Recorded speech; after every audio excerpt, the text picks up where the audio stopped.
I remember the taste of my mother's bread, sweet honey and grain from the southern fields of Viridia Prime, baked in the early hours before the work bells rang across our settlement. The memory comes to me now as I stand in the armoring chambers of the fortress monastery, watching the crimson paint dry on my ceramite plates. 437 years have passed since I last tasted bread. 437 years since I was called anything other than Brother Cassius of the Blood Raven's Third Company.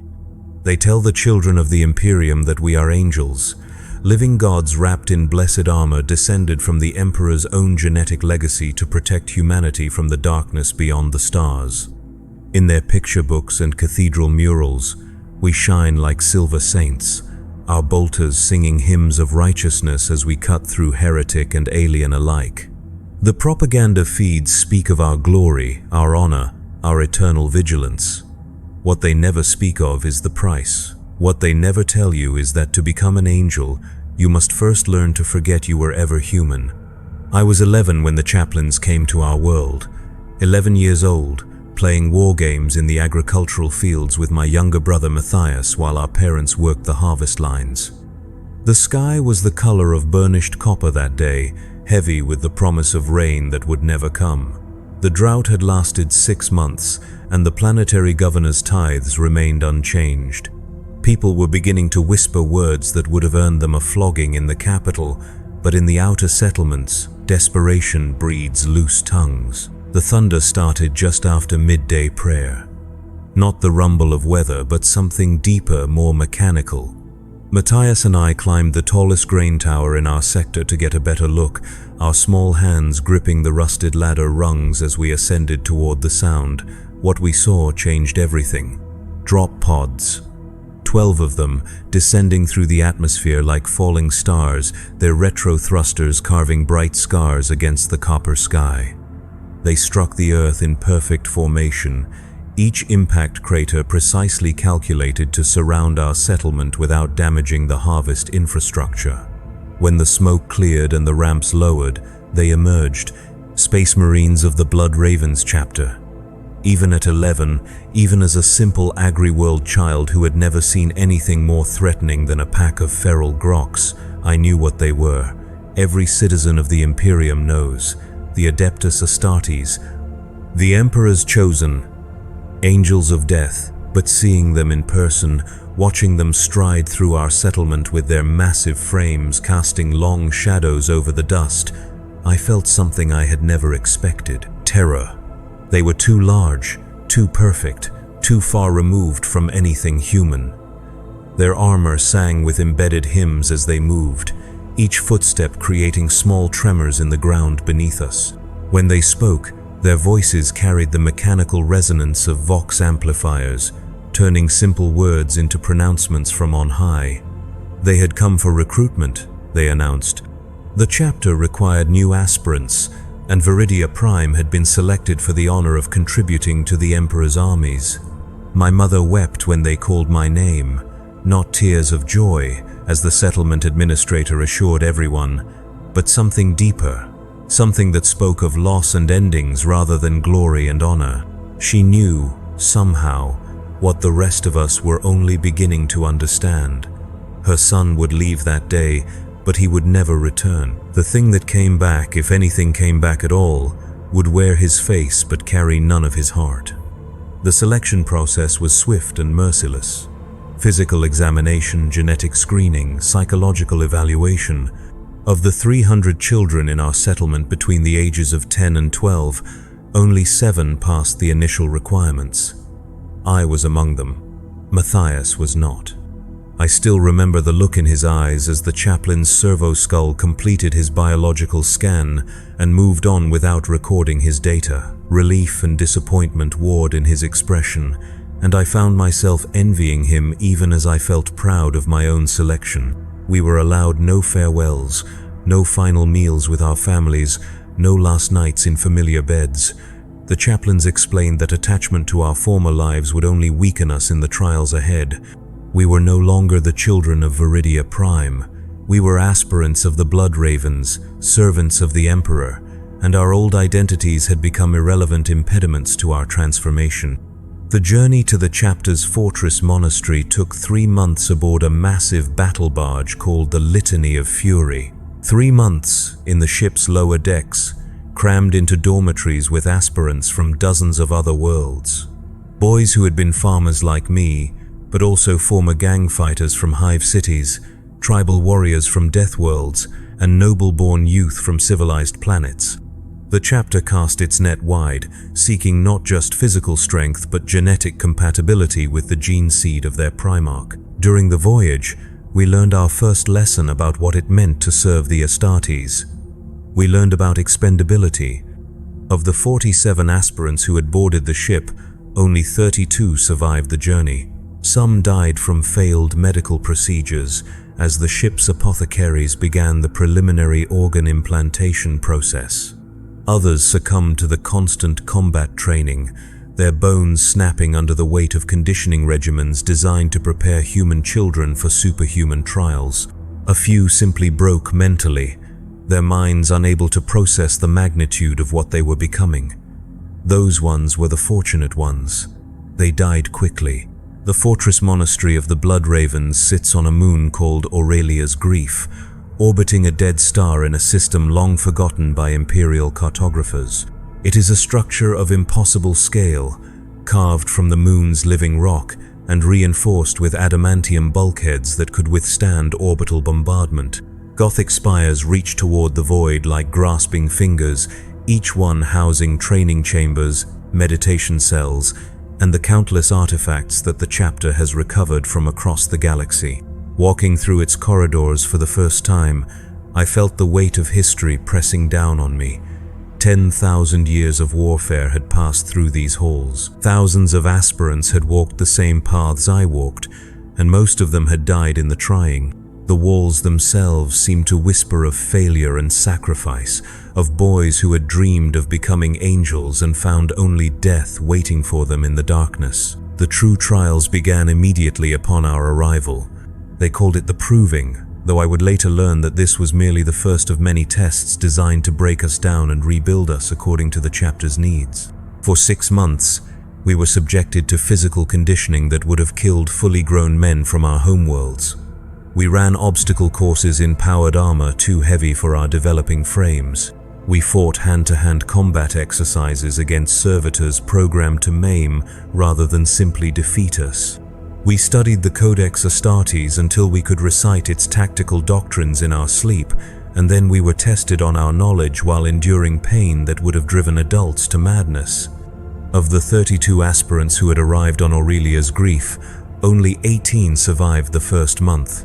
The others were interred in unmarked graves in the monastery's lower chambers, their names recorded in the chapter's archives but never spoken aloud again. We were forbidden to mourn them. We were told that grief was a weakness that would compromise our effectiveness as warriors.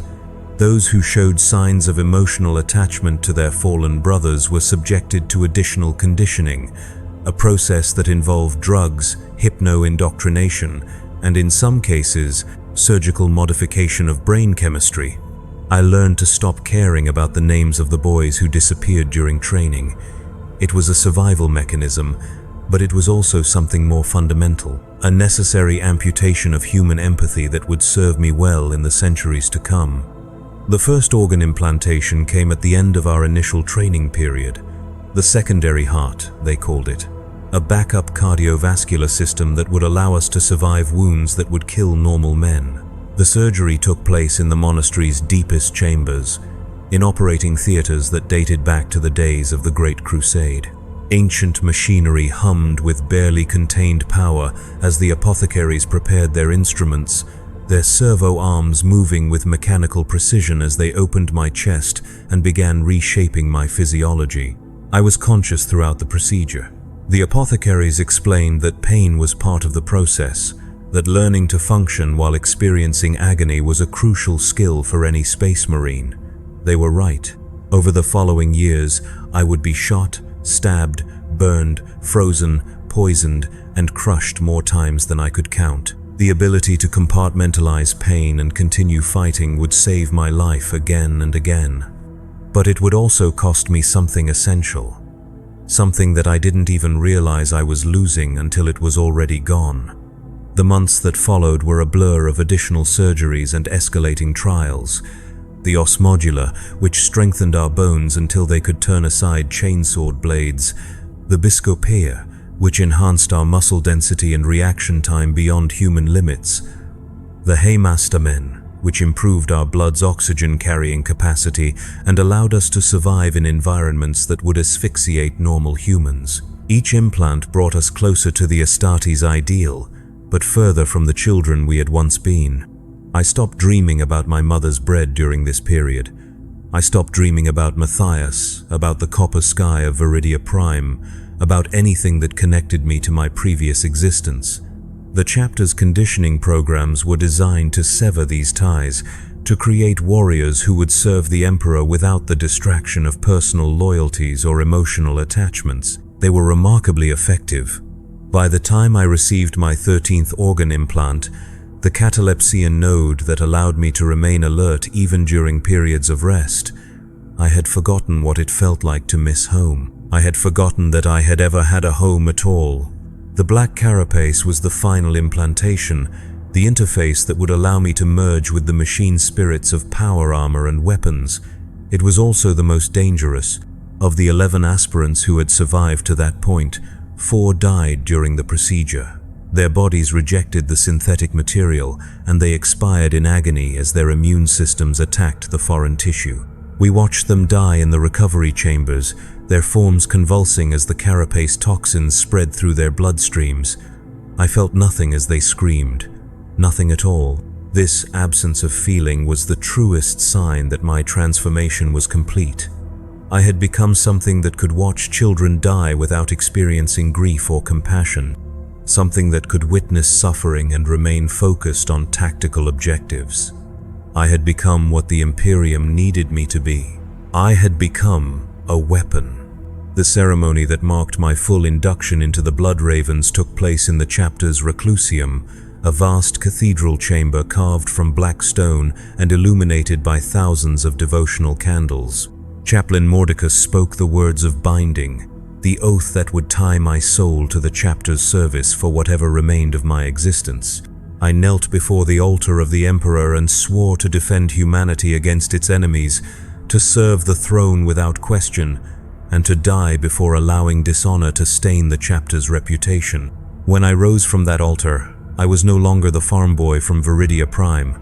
I was Brother Cassius, battle brother of the Blood Ravens 3rd Company, servant of the Emperor of Mankind. The name I had been given at birth was recorded in the chapter archives but never spoken again. That person had died during the transformation process, and what emerged was something new, something purposeful, something empty of everything that had once made him human. My first combat deployment came 3 months later, aboard the strike cruiser Righteous Fury. Our destination was a forge world called Metallica Zevon, where reports indicated a possible chaos incursion threatening the planet's industrial output. The journey took 6 weeks through the warp, 6 weeks during which I experienced my first true taste of what existence as a space marine would entail. Training. Constant, relentless, endless training. We practiced boarding actions in the ship's mock-up corridors, fighting room-to-room battles against servitors programmed with the tactical patterns of known enemy forces. We studied enemy psychological profiles until we could predict heretic behavior with mathematical precision. We maintained our equipment with devotional care, learning that every bolt, every power cell, every piece of equipment was a sacred tool in the Emperor's service. We prayed, we meditated, we prepared our minds for the certainty of violence that awaited us on every world we would ever visit. But mostly, we learned to function as a unit. Individual identity, the sergeants told us, was a luxury that the Adeptus Astartes could not afford. We were not 11 separate warriors fighting for personal glory. We were a single weapon with 11 components, each one expendable if its sacrifice would serve the greater tactical objective. This lesson was reinforced through combat simulations where squad members were randomly designated as casualties, requiring the survivors to adapt their tactics on the fly while showing no emotional response to their brothers' deaths. I learned to watch my squad mates die and immediately reassess my firing angles to maximize the effectiveness of our remaining firepower. I learned to step over their bodies without breaking stride if the mission required forward momentum. I learned to strip ammunition and equipment from their corpses if supplies ran low, treating their remains as battlefield resources rather than the shells of men I had trained beside for months. These were necessary skills. In the campaigns that followed, they would save my life and the lives of countless Imperial citizens. But they came at a cost that the recruitment posters never mention, a price paid in the gradual erosion of everything that had once made me capable of human connection. Metallica 7 was a world of perpetual industrial twilight, its skies choked with the exhaust of 10,000 manufactorums, while its surface remained hidden beneath layers of rockcrete and steel. The chaos incursion had begun in the planetary capital's lower industrial sectors, where reports suggested that factory workers had been engaging in forbidden rituals involving the machine spirits of their equipment. Word and blade units had been dispatched to investigate, but their Vox communications had ceased 3 days before our arrival. Our mission was simple: investigate the source of the disturbance, eliminate any heretical influences we discovered, and restore the planet's manufacturing capacity to acceptable levels. The lives of the individual workers were considered acceptable losses if their sacrifice preserved the Forge world's strategic value to the wider war effort. We made planetfall during the world's artificial night cycle, when the manufactorums reduced their output to conserve reactor fuel. Our drop pods struck the industrial sector's primary thoroughfare with precision impacts, each one calculated to minimize damage to surrounding infrastructure while providing optimal tactical positioning for urban combat operations. When the ramps lowered and we emerged into the sulfur-tainted air, I got my first taste of what real warfare would be like. The silence was wrong. Metallica 7 should have been thundering with the sounds of industrial production, but the streets lay empty and quiet except for the distant hum of automated systems.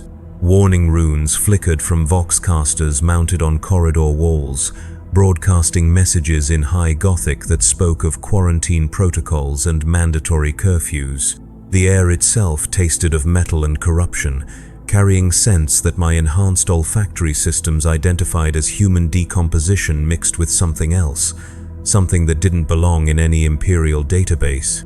Brother Sergeant Thalion raised his fist to signal a halt as we approached the first manufactorum complex.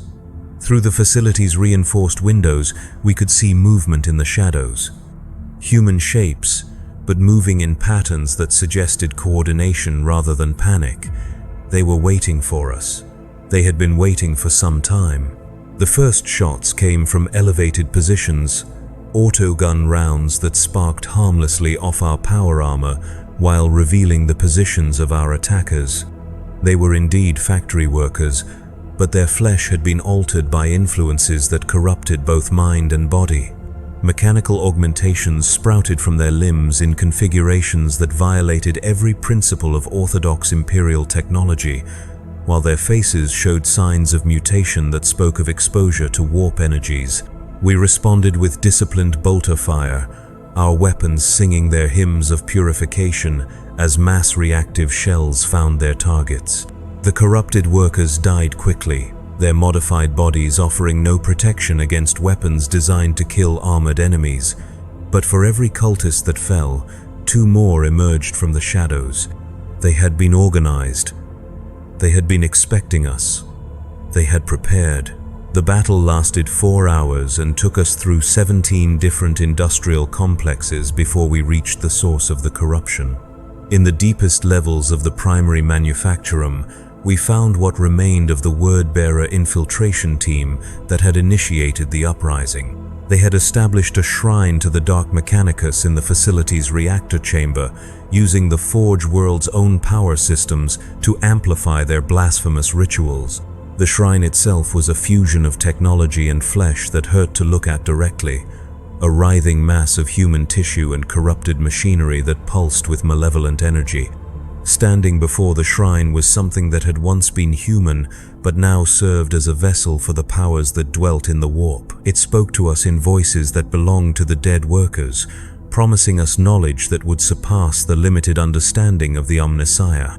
It offered us power beyond the crude augmentations of our gene seed, evolution beyond the restrictions of our flesh. It showed us visions of what we could become if we abandoned our loyalty to the Corpse Emperor and embraced the truth of chaos. I felt nothing as I raised my bolter and put 6 mass reactive rounds through its center mass. Nothing except satisfaction at the successful completion of our mission parameters. The corrupted being collapsed into constituent flesh and metal components, its death cry echoing through the reactor chamber as the shrine's power source flickered and died. The corruption that had spread through Metallica the Seven's industrial sector would wither without its focal point, and the planet's manufacturing capacity could be restored within standard parameters. We had won our first victory. We had served the Emperor. We had protected the Imperium from the influence of chaos. Everything had proceeded exactly as our training had prepared us to expect. But as we prepared to extract from the facility, Brother Varian made an observation that would haunt me for decades afterward. The corrupted workers, he noted, had fought with desperate courage, even though they faced impossible odds. They had died defending something they believed in, something that had given their lives meaning beyond mere survival.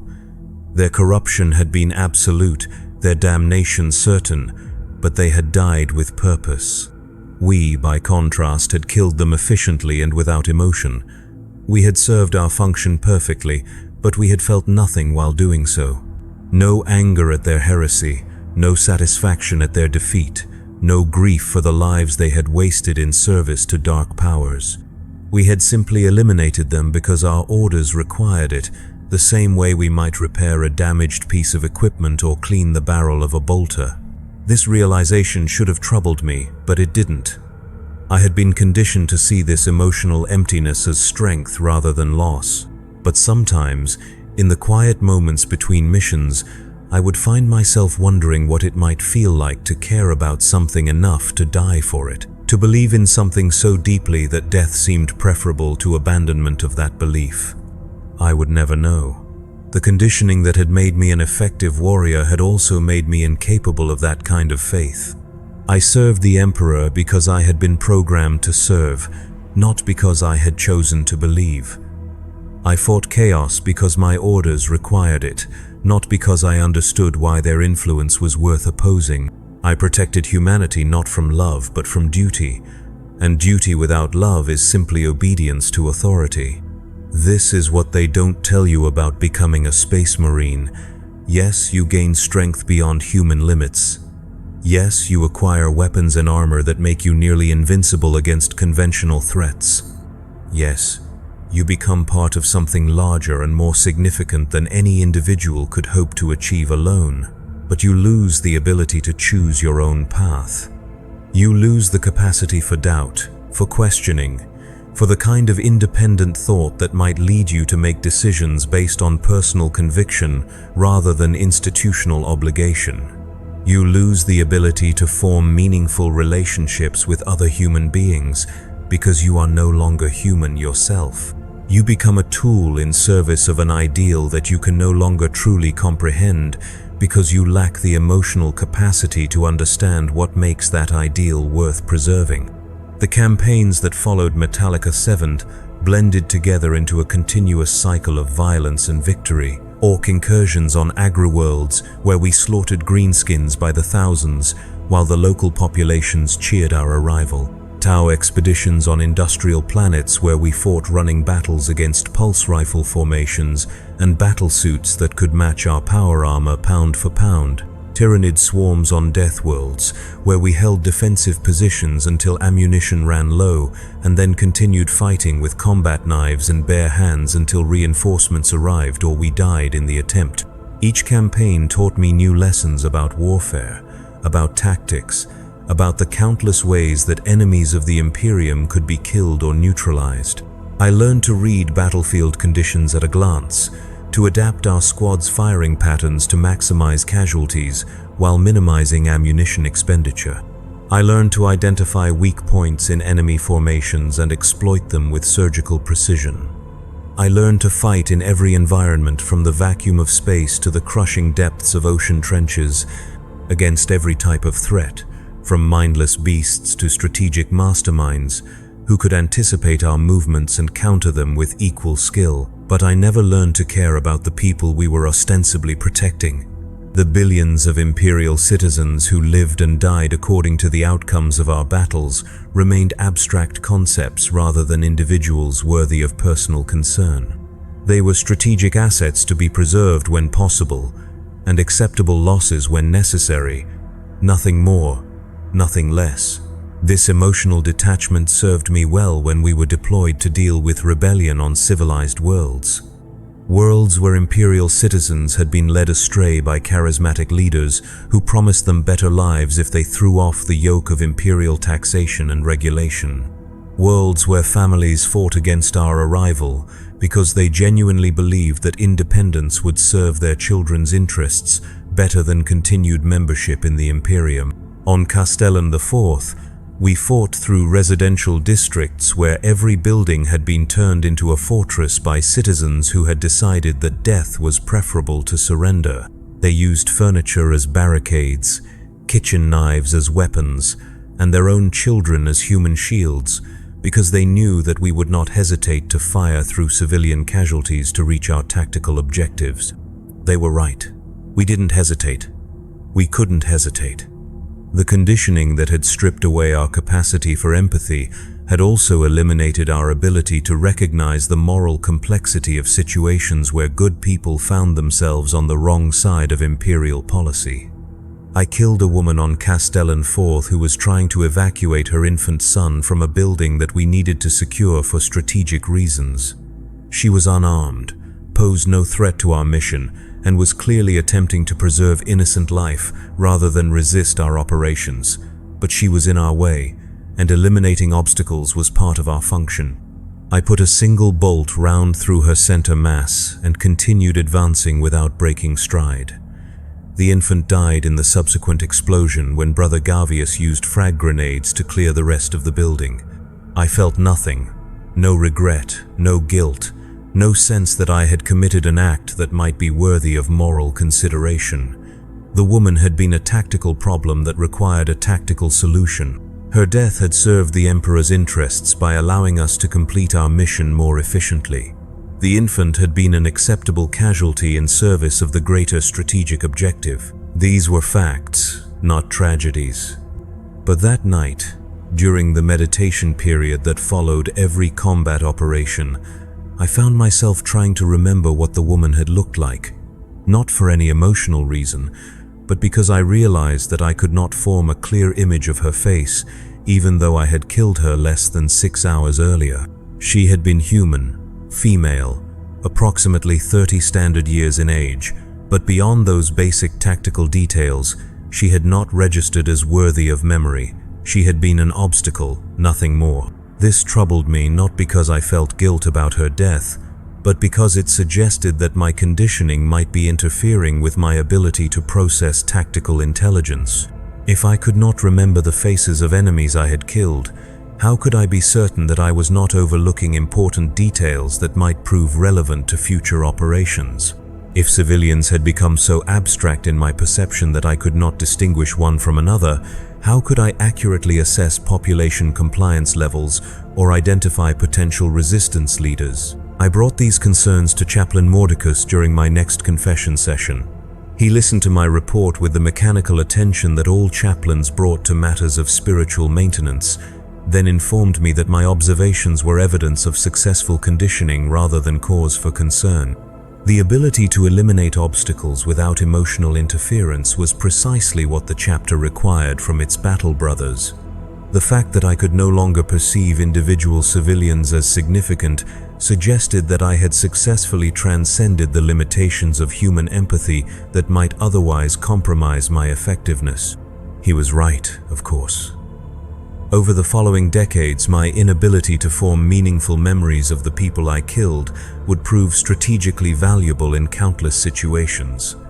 I could fight through civilian areas without the hesitation that might give enemies opportunities to exploit my positioning.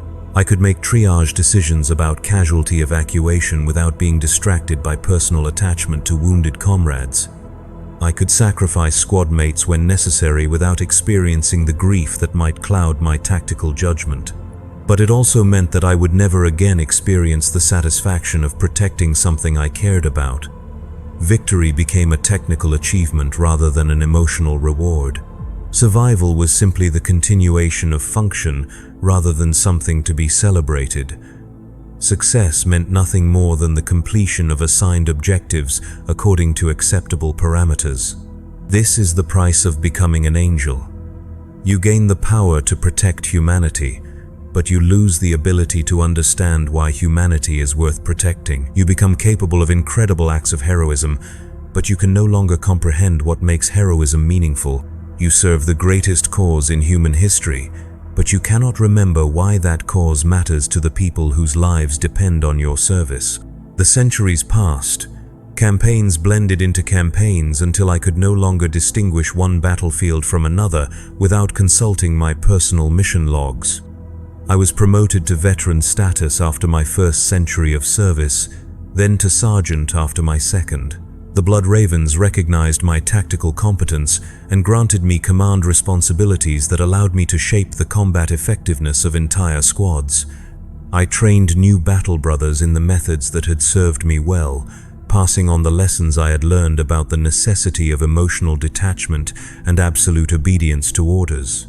I was, by all objective measures, a success.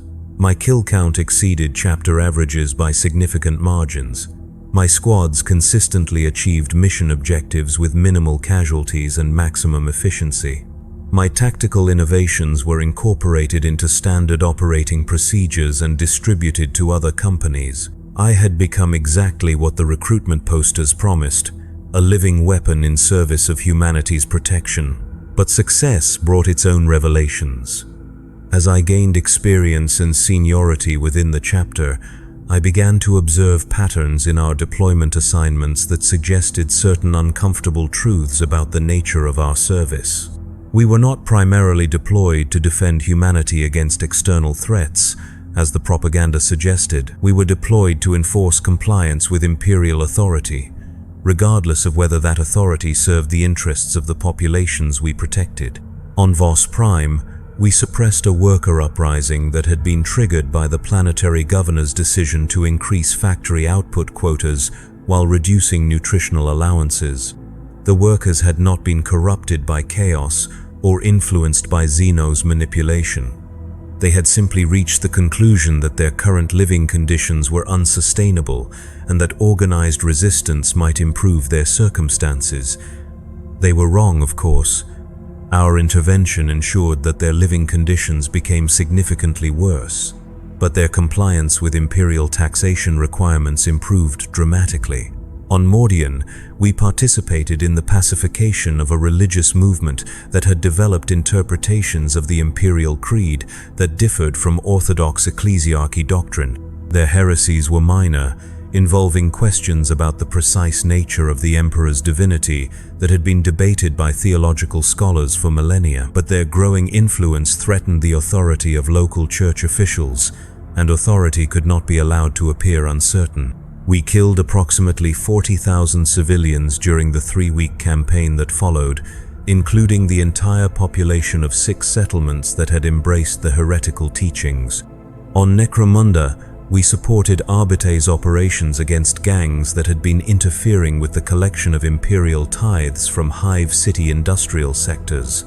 The gangs were brutal organizations that preyed on civilian populations for their own profit, but they were also the only effective check on the power of corporate overlords whose exploitation of workers exceeded even imperial standards for acceptable resource extraction. Our elimination of gang resistance resulted in measurably improved tithe collection, but it also led to working conditions that killed more civilians in the following year than gang violence had killed in the previous decade. Each of these campaigns was a tactical success. Each one achieved its stated objectives with minimal expenditure of chapter resources.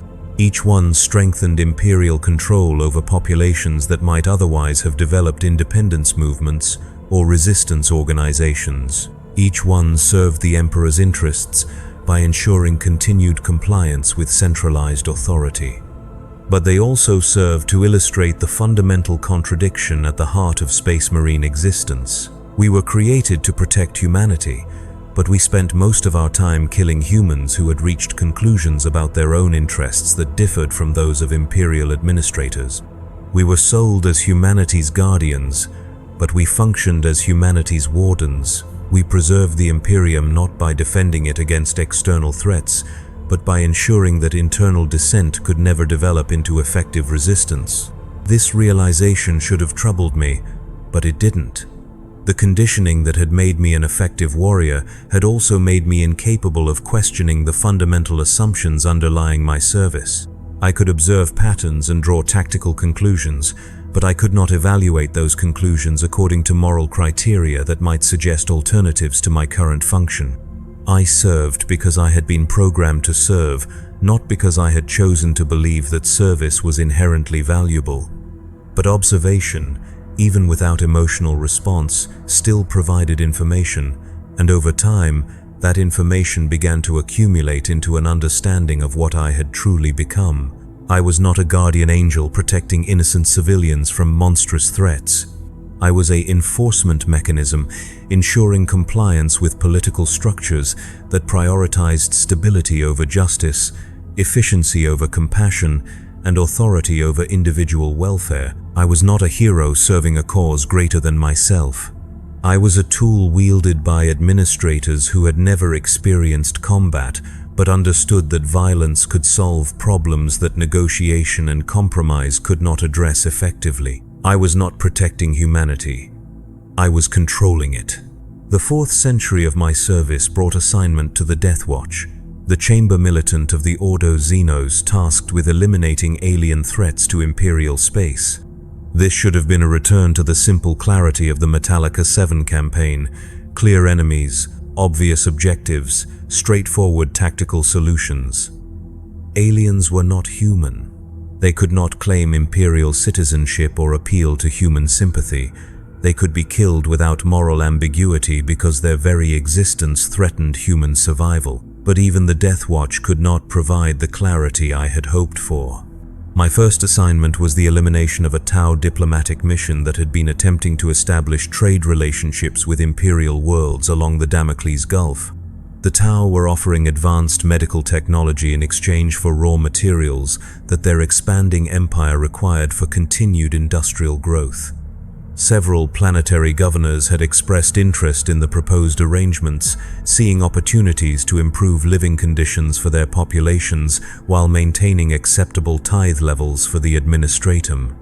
The Ordo Xenos had determined that these negotiations represented an unacceptable security risk, not because the Tau were planning military action against Imperial worlds, but because their diplomatic success might encourage other Xenos species to attempt similar approaches. The Imperium's official policy toward alien life was extinction rather than coexistence, and any deviation from that policy would be interpreted as weakness by enemies throughout the galaxy. We eliminated the Tau delegation during a formal dinner hosted by the governor of Pavonis. 43 aliens died in the initial assault, along with 17 human negotiators and 26 civilian staff members who had been present when we breached the dining facility. The governor himself survived because his security detail had been briefed on our operational timeline, but he was later executed for treason by an Ordo Hereticus tribunal that found his participation in the negotiations to be evidence of corruption by alien influence. The tactical execution was flawless. No Tau survived to report the incident to their superiors, and the elimination of human witnesses ensured that word of our intervention would not spread to other worlds where similar negotiations might be taking place. The diplomatic mission disappeared without trace, allowing the Imperium to maintain plausible deniability while discouraging future alien attempts at peaceful contact. But the intelligence reports we recovered from the Tau delegation revealed information that complicated the simple narrative of alien threat that justified our actions. The Tau had indeed been attempting to establish trade relationships with imperial worlds, but their motivations were not the expansionist conquest that Ordo Xenos briefings had suggested. Their empire was struggling to support refugee populations displaced by tyranid swarm incursions, and they needed additional resources to maintain civilian survival rates at acceptable levels. Their offers of medical technology were genuine attempts to provide valuable goods in exchange for raw materials that the imperial worlds could spare without compromising their own strategic capabilities.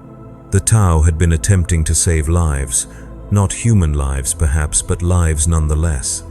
They had been offering solutions to problems that killed thousands of imperial citizens every year. They had been trying to create relationships that might reduce conflict rather than escalate it, and we had killed them for it. This should not have mattered to me. Tau civilians were still aliens, regardless of their circumstances. Their survival was not my responsibility, and their destruction served imperial interests by eliminating a potential long-term threat to human expansion. The fact that they had been motivated by desperation rather than aggression was tactically irrelevant to the strategic necessity of maintaining imperial isolation from alien influence. But for the first time in 3 centuries, I found myself questioning whether the completion of mission objectives necessarily constituted a successful outcome, not from any emotional attachment to the dead Tau, but from a tactical perspective that considered longer-term consequences rather than immediate results. The elimination of the diplomatic mission had indeed prevented the establishment of trade relationships that might have encouraged other aliens to attempt similar approaches. But it had also eliminated opportunities for intelligence gathering that might have provided valuable information about Tau capabilities, intentions, and weaknesses. It had strengthened imperial isolation, but it had also eliminated potential allies against tyranid incursions that threatened both human and Tau populations. It had preserved ideological purity, but it had sacrificed strategic flexibility that might prove crucial in future conflicts. These observations troubled me not because I felt regret about the deaths we had caused, but because they suggested that the decision-making processes that governed our deployment might be prioritizing abstract principles over concrete results. If the Imperium's survival was truly our primary objective, then shouldn't we be willing to compromise on ideological positions when such compromises offered strategic advantages? If protecting humanity was our ultimate goal, then shouldn't we be willing to work with aliens when such cooperation served human interests? But the conditioning that had made me an effective warrior had also made me incapable of pursuing such questions to their logical conclusions. I could observe inconsistencies in imperial policy, but I could not evaluate whether those inconsistencies were problems that required solutions or necessary sacrifices in service of objectives that I was not qualified to understand. I could identify tactical alternatives that might achieve better outcomes, but I could not determine whether better tactical outcomes were necessarily preferable to outcomes that better served political or theological considerations that superseded purely military concerns. I served because I had been programmed to serve. The fact that I no longer understood why my service was valuable did not change my obligation to continue serving. The fact that I could no longer remember what I was fighting to protect did not eliminate my duty to continue fighting. The fact that I had become something that could question its own purpose while remaining incapable of changing its behavior was simply another aspect of what I had become. The final revelation came during my 5th century of service, on a world whose name I was ordered to forget immediately upon completion of our mission. A world that officially did not exist in imperial records, though it had once been home to 17 billion human souls. We were deployed there not to fight aliens or heretics, but to eliminate evidence of a failed experiment in imperial genetic engineering. The world's population had been selected for a project that would have created humans capable of surviving in environments too hostile for normal colonization. Enhanced lung capacity for thin atmospheres, modified skin pigmentation for high radiation environments, improved bone density for heavy gravity worlds. The Adeptus Mechanicus had promised the Administratum that such modifications would allow imperial expansion into previously uninhabitable systems, opening new frontiers for human colonization without the massive infrastructure investments that terraforming required. The project had succeeded beyond all expectations. The modified humans were indeed capable of thriving in hostile environments, but they had also developed capabilities that their creators had not anticipated. Enhanced cognitive function, improved disease resistance, extended lifespans that exceeded normal human ranges by centuries rather than decades. They had become something new, something that might eventually supersede baseline humanity entirely. This could not be allowed.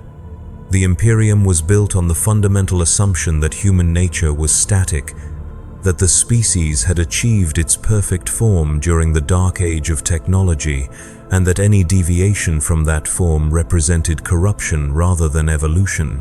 The modified humans represented a challenge to every principle that justified imperial authority over human affairs. If humanity could be improved through scientific manipulation, then perhaps other aspects of imperial doctrine were equally open to revision.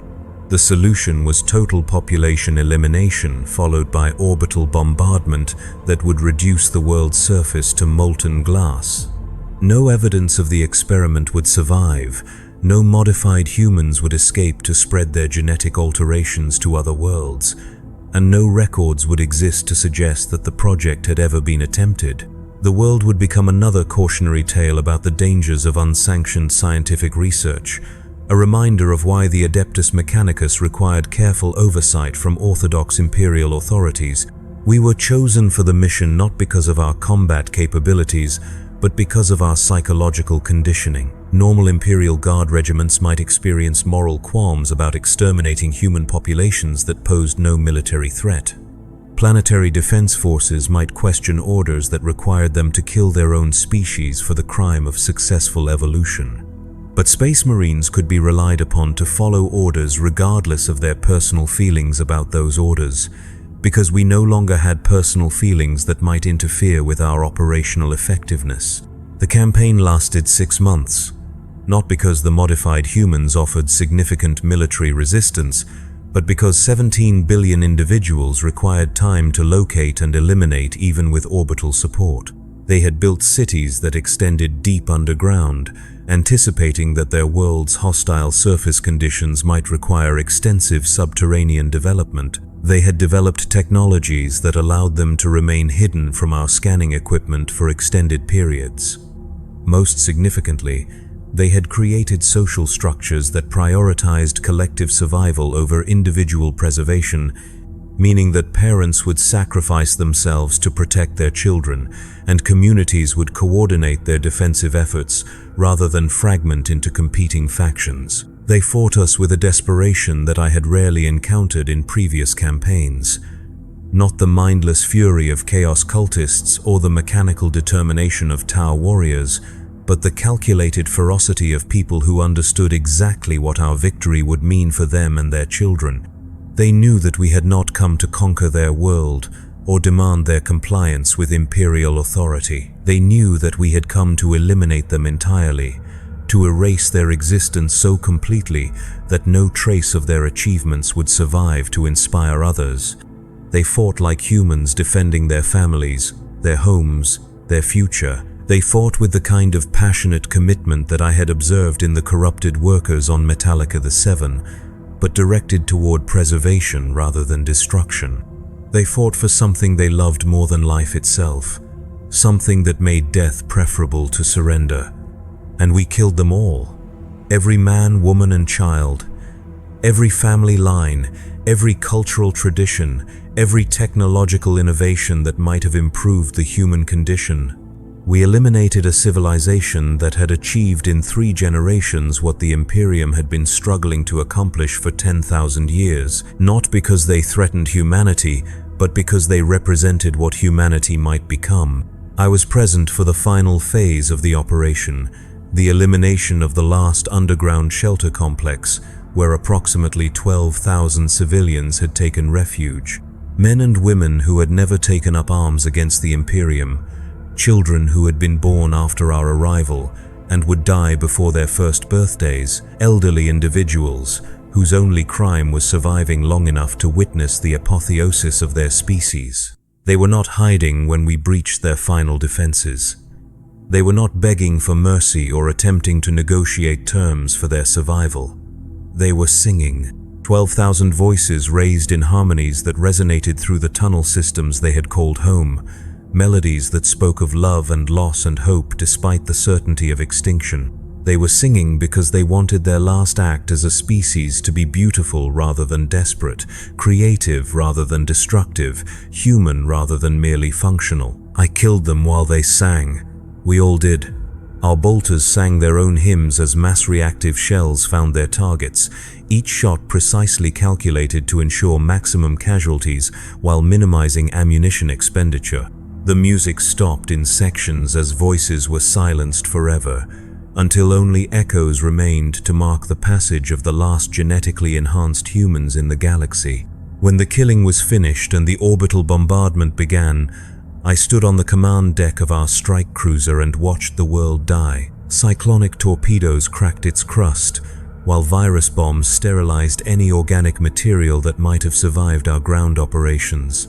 Within 6 hours, the world that had once been home to 17 billion enhanced humans had become a ball of cooling magma orbiting a star that would eventually be removed from Imperial navigation charts. The mission was a complete success. No evidence survived to suggest that the genetic enhancement project had ever been attempted. No modified humans escaped to spread their alterations to other worlds. No records existed to indicate that humanity might be capable of evolution beyond its current limitations. The Imperium remained secure in its assumptions about the static nature of human biology and the necessity of preventing unauthorized scientific research. But as I watched that world burn, I found myself remembering something I had not thought about in centuries: the taste of my mother's bread. Sweet honey and grain from the southern fields of Viridia Prime, baked in the early hours before the work bells rang across our settlement. The memory came without warning, without context, without explanation. I had not thought about my mother or my childhood or anything connected to my previous existence since my first century of service. The conditioning that had made me an effective warrior had successfully eliminated such attachments as unnecessary impediments to my function. Yet somehow, watching the destruction of 17 billion people who had died singing, I remembered what it felt like to be human. I remembered what it felt like to taste something made with love rather than mere nutritional necessity. I remembered what it felt like to anticipate pleasure rather than simply endure existence. I remembered what it felt like to be part of something that existed for reasons beyond tactical efficiency and strategic advantage. And I realized what I had lost. Not just my humanity, which I had been taught to regard as a necessary sacrifice in service of a greater cause. Not just my capacity for emotional response, which I had been conditioned to see as weakness that would compromise my effectiveness as a warrior. I had lost the ability to understand what made life worth living, what made survival worth struggling for, what made existence preferable to extinction. The enhanced humans had died singing because they still remembered what it meant to be human despite their genetic modifications. They had preserved something that I had been systematically stripped of during my transformation into an instrument of imperial will. They had remained capable of love, of hope, of beauty, of all the things that gave meaning to existence beyond mere biological function. I had become something that could eliminate beauty without comprehending what beauty was. I had become something that could destroy love without understanding what love meant. I had become something that could extinguish hope while remaining ignorant of what hope offered to those who possessed it. I had become the perfect servant of an empire that preserved humanity by destroying everything that made humanity worth preserving. But this realization changed nothing. I could observe the loss without regretting it, understand the sacrifice without questioning its necessity, recognize the price without considering it excessive. The conditioning that had created these capabilities had also ensured that I would continue serving regardless of my personal assessment of that service's value. I was incapable of rebellion, incapable of doubt, incapable of choosing a different path, even if I could imagine what such a path might entail. I was exactly what the Imperium needed me to be. Nothing more, nothing less.